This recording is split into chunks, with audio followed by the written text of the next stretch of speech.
Hello friends, welcome to my channel 5 minute class.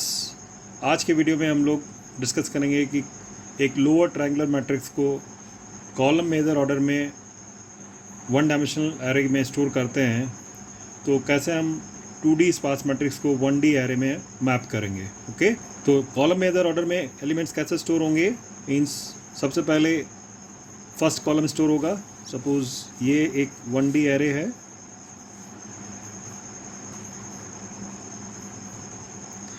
इसके index are 1 2 3 4। So first element A11 first location पर store होगा, then A21 second location पर store होगा, then A31 third location पर store होगा, and so on. And after that the second column will be started, then all the elements of the second column will be stored onto the 1D array, then third column, and then fourth column, and so on. Okay, तो इस तरीके से column wise सभी elements हम इस one dimensional array में store करेंगे। So we want to map Aij onto the BL, where B is the one dimensional array. ये जो हमारी एरे है, सपोज ये भी एक वन डायमेंशनल एरे है और इसके इंडेक्स को हम L से रिप्रेजेंट कर रहे हैं। Okay, that is number of elements up to Aij। Okay, number of elements up to Aij हमको फाइंड आउट करने हैं, which is equals to total number of elements in the first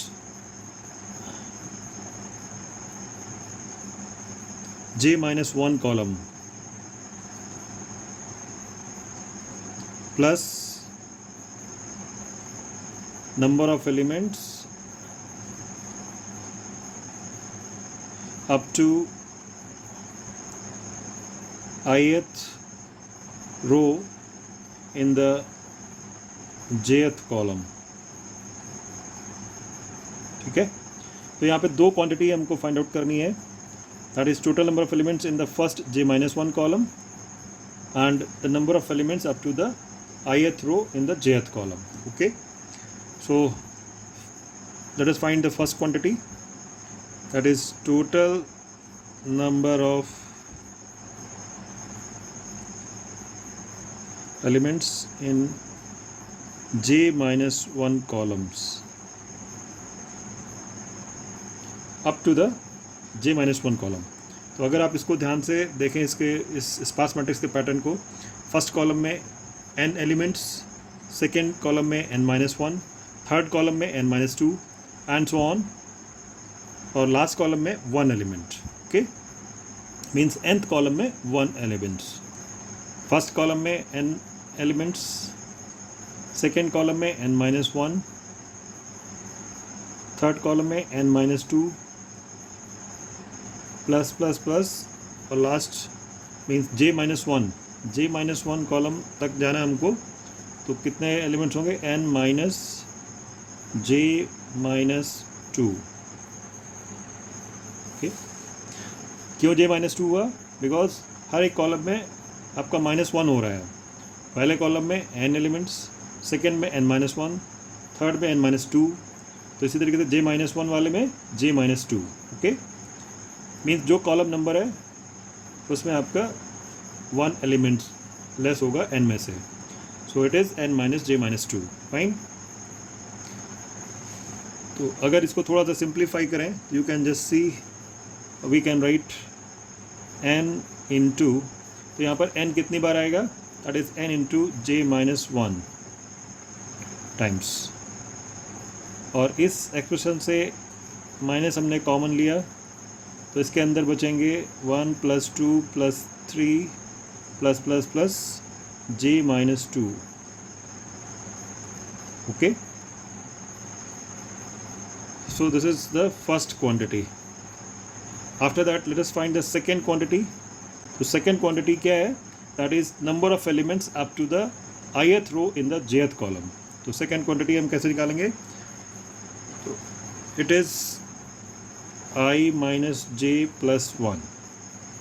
अगर आप इसको ध्यान से देखें कि किसी भी कॉलम में, सपोज यू से सेकेंड कॉलम में अगर आप इस एलिमेंट की बात करें, यानी कि सेकेंड एलिमेंट की बात करें, यानी कि सेकेंड कॉलम का जो ये जो आपका j की वैल्यू है 2, तो इससे पहले आपका इंक्लूडिंग दिस कितने एलिमेंट्स होंगे? That is i minus J plus 1। तो इससे पहले कितने होंगे? i माइनस जे, यानी कि 3 माइनस 2 मीन्स 1। एक ही एलिमेंट है इस एलिमेंट से पहले। और अगर आप इस ij एलिमेंट को भी इंक्लूड करें तो हमने प्लस 1 और ऐड कर लिया। ओके, तो अब इन दोनों क्वांटिटी को हम ऐड कर देते हैं। So we get n into J minus 1 minus 1 plus 2 plus 3 plus dot dot J minus 2 plus i minus J plus 1। अब हम क्या करते हैं, इस वाले टर्म को माइनस जे प्लस 1 को इस ब्रैकेट के अंदर लाते हैं और i को बाहर ही रखते हैं। ओके, तो जब हम माइनस जे प्लस 1 को इस ब्रैकेट के अंदर लाएंगे तो because of this common minus, ये जो माइनस कॉमन है, इसकी वजह से इन दोनों के अंदर आने पे साइन चेंज हो जाएगा। So it would be something like that, n into J minus 1 minus 1 plus 2 plus 3 plus dot dot dash J minus 2 plus J minus 1, ये bracket close, plus i। Okay, तो अब हम इसको क्या लिख सकते हैं? n into J minus 1 minus how much it is, इसको अगर आप सॉल्व करेंगे n into N plus 1 upon 2 formula में अगर आप इसको पुट करेंगे, मीन्स जे माइनस 1 तक की क्वांटिटीज़ का समेशन करेंगे, so it will be coming as j into J minus 1 upon 2 plus i, this i। ओके, this is what is the l।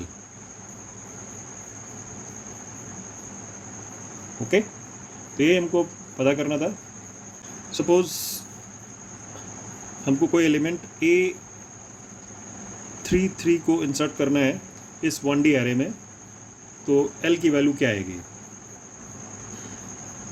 Suppose the array size is 3 cross 3। Array का size suppose हम 3 cross 3 लेते हैं। So what is n? n is also 3, i is also 3, j is also 3, right? So you just put all the values here. तो 3 into 3 minus 1 minus 3 into 3 minus 1 upon 2 plus 3। So it will be coming as 3 into 2 minus 3 into 2 और 2 का ऊपर 2 और नीचे 2 cancel हो जाएगा, so it will B 1 plus 3। So this 3 will be cancelled out, so it will be coming as 6, means the value of L would be 6, means at this location 3 will be coming। I hope आपको ये example समझ में आया होगा।